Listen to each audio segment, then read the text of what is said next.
କୁନି କୁନି ପିଲାମାନେ ଆମେ ପ୍ରତ୍ୟେକ ଦିନ ପାଠ ପଢ଼ିବା ସହ ପ୍ରତ୍ୟେକ ଦିନ ଗୋଟିଏ ଗୋଟିଏ ଗପ ମଧ୍ୟ ଶୁଣିବା। ଆଚ୍ଛା କହିଲ ପିଲାମାନେ, ସେ ଗପଟିର ନାଁ କ'ଣ? ସେ ଗପଟିର ନାଁ ହେଉଛି ବିଲୁଆ ବେଶୀ ଚାଲାକ। ତ ପିଲାମାନେ, ବିଲୁଆ ବେଶୀ ଚାଲାକ। ପିଲାମାନେ ତମାନେ ପଢ଼ିଥିବ, ଶୁଣିଥିବ ମଧ୍ୟ, ବିଲୁଆ ବଡ଼ ଚତୁର, ପଇଡ଼ ଭାରି ମଧୁର। ପିଲାମାନେ ତମାନେ ଶୁଣିଛ ନା ନାହିଁ?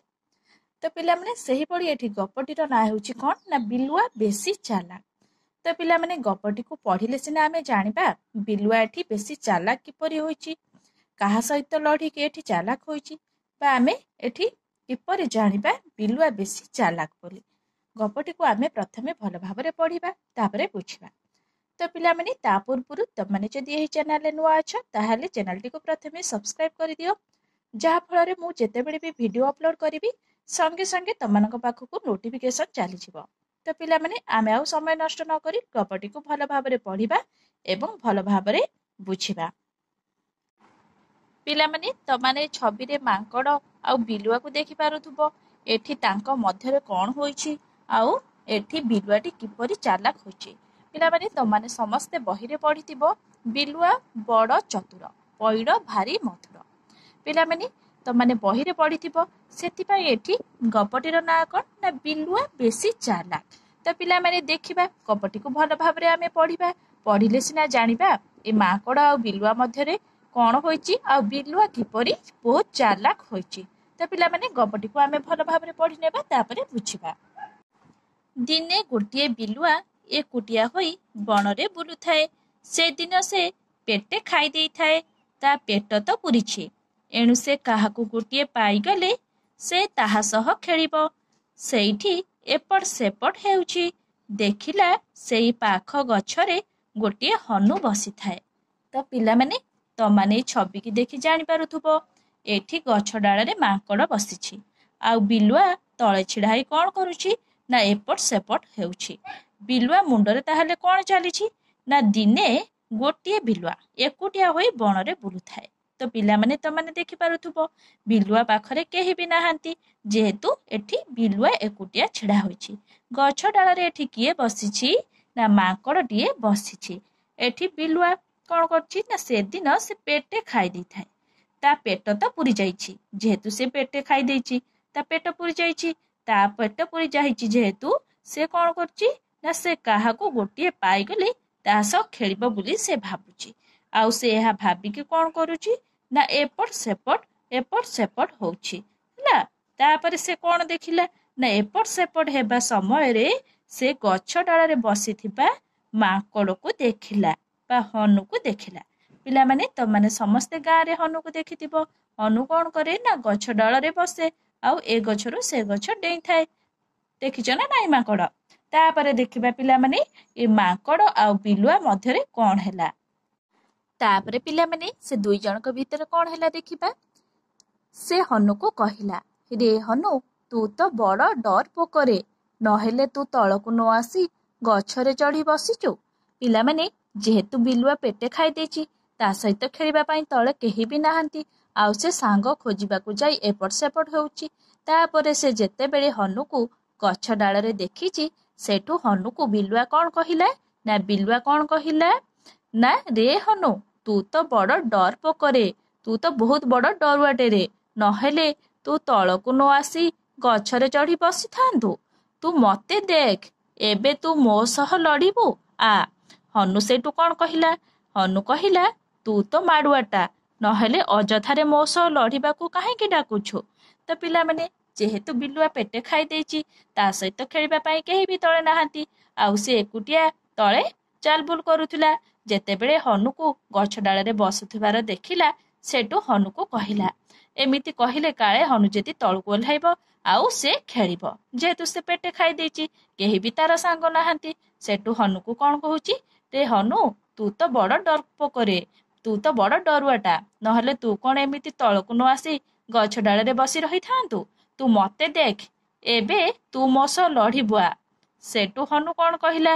ହନୁ ବି ରାଗିଗଲା। ହନୁ ରାଗିକି କହିଲା, ତୁ ତ ମାଡ଼ୁଆଟା, ନହେଲେ ଅଯଥାରେ ମୋ ସହ ଲଢ଼ିବାକୁ କାହିଁକି ଡାକୁଛୁ।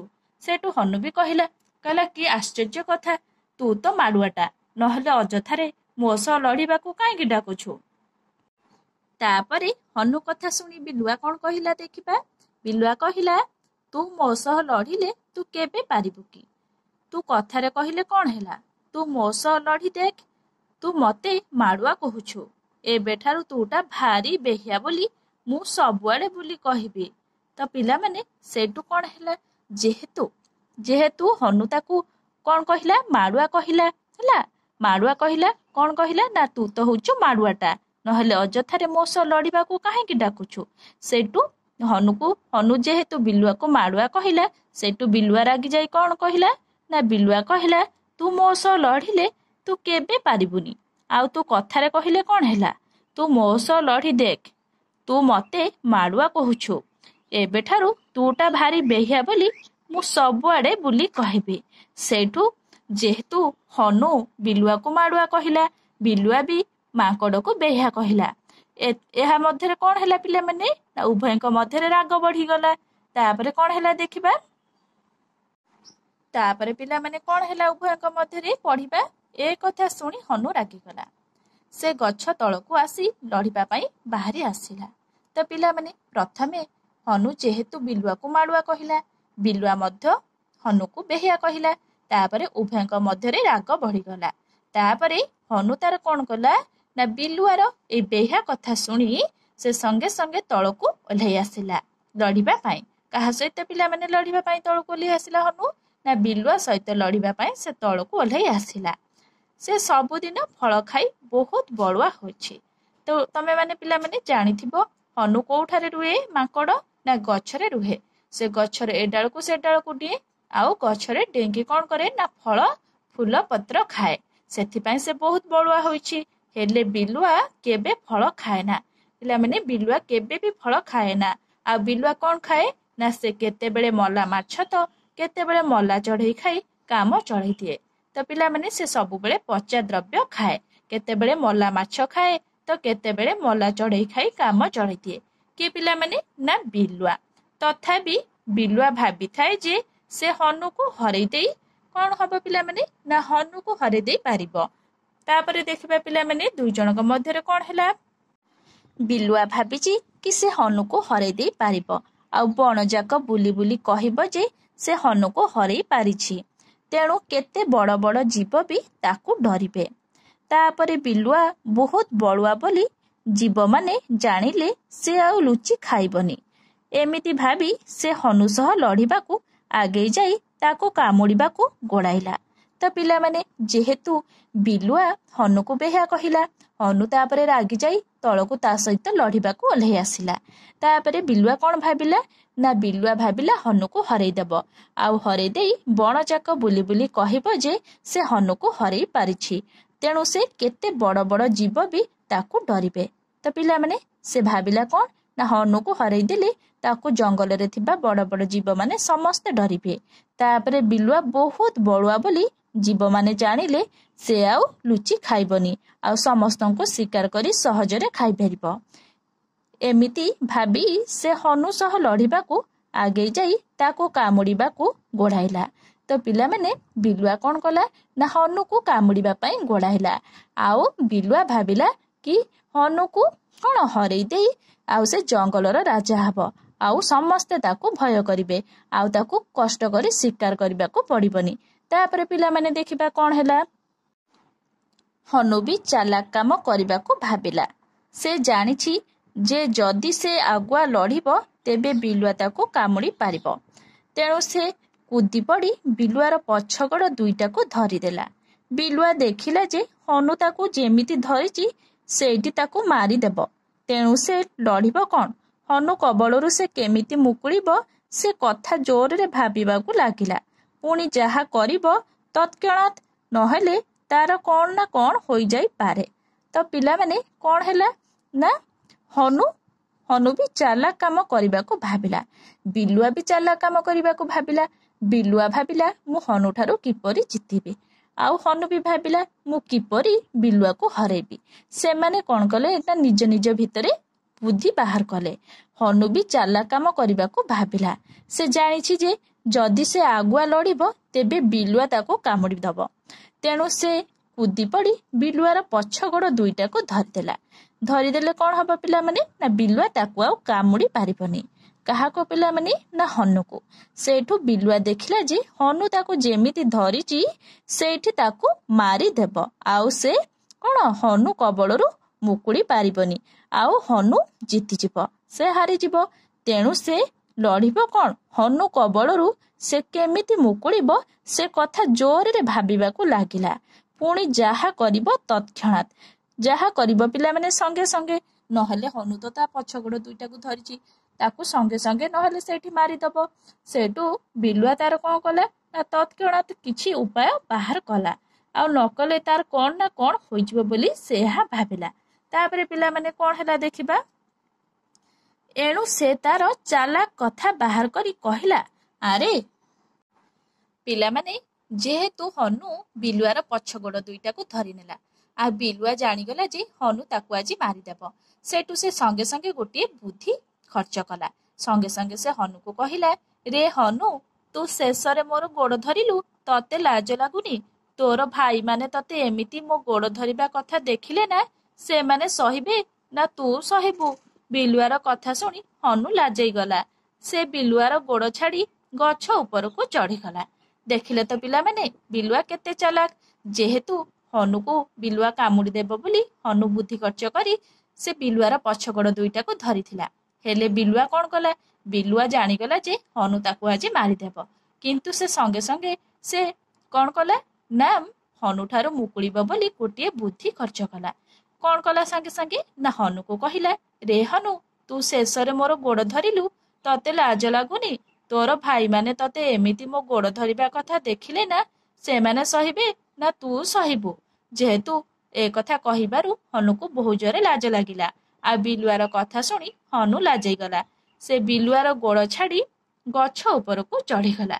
ଆଚ୍ଛା କହିଲ ପିଲାମାନେ, ତମ ସାଙ୍ଗମାନଙ୍କର ଯଦି ତମମାନେ ଗୋଡ଼ ଧର, ତମମାନଙ୍କୁ ଲାଜ ଲାଗିବ ନା ନାହିଁ? ଆଉ ତମମାନଙ୍କୁ ସମସ୍ତେ ଚିଡ଼େଇବେ।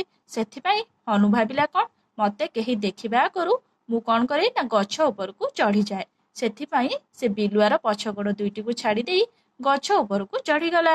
ହନୁକୁ ଚାହିଁ ବିଲୁଆ ହସି କହିଲା, ଦେଖିଲୁ ହନୁ, କିଏ ବଳୁଆ ତୁ ଜାଣିଲୁ? ତାପରେ କ'ଣ ହେଲା ପିଲାମାନେ? ଯେତେବେଳେ ବିଲୁଆର ଏଭଳି କଥା ଶୁଣି ହନୁ ଗଛ ଉପରକୁ ଉଠିଗଲା। ସେଠୁ କ'ଣ ହେଲା? ନା ବିଲୁଆ କ'ଣ କହିଲା? ନା ବିଲୁଆ ହସି କହିଲା, ଦେଖିଲୁ ହନୁ, କିଏ ବଳୁଆ ତୁ ଜାଣିଲୁ ତ?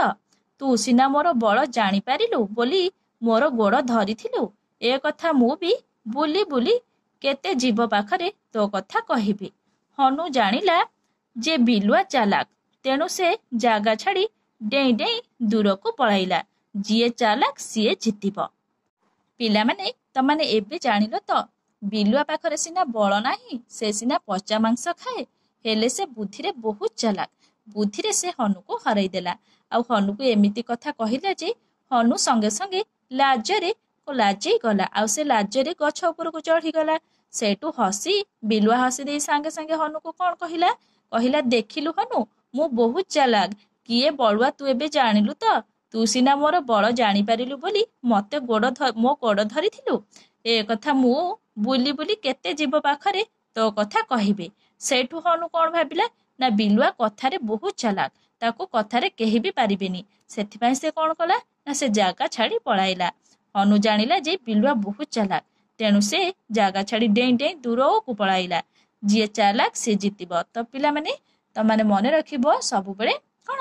ବଳ ନଥିଲେ ବି ବୁଦ୍ଧି ହିଁ ସବୁବେଳେ କାମ ଦିଏ। ତେଣୁକରି ଯିଏ ଚାଲାକ ସିଏ ହିଁ ଶେଷରେ ଜିତିବ। ପିଲାମାନେ, ସେଥିପାଇଁ ପୁରା କଥାରେ ଅଛି, ବିଲୁଆ ବଡ଼ ଚତୁର, ପଇଡ଼ ବଡ଼ ମଧୁର। ସେଥିପାଇଁ ବିଲୁଆର ଚତୁରଗିରି ଆଗରେ ସମସ୍ତେ ହାର ମାନିଯିବେ। ସେ ବିଲୁଆର ସିନା ବଳ ନାହିଁ, କିନ୍ତୁ ବୁଦ୍ଧିରେ ତାକୁ କେହି ବି ପାରିବେନି। ତ ପିଲାମାନେ, ତମମାନଙ୍କୁ ଯଦି ଏଇ ଗପଟି ଭଲ ଲାଗିଥାଏ ତାହେଲେ ଲାଇକ୍, ସେୟାର, ସବସ୍କ୍ରାଇବ କରିବାକୁ ଜମା ବି ଭୁଲିବନି। ପୁଣି କାଲି ଆଉ ଗୋଟେ ଗପ ପଢିବା ଆମେ ମାନେ।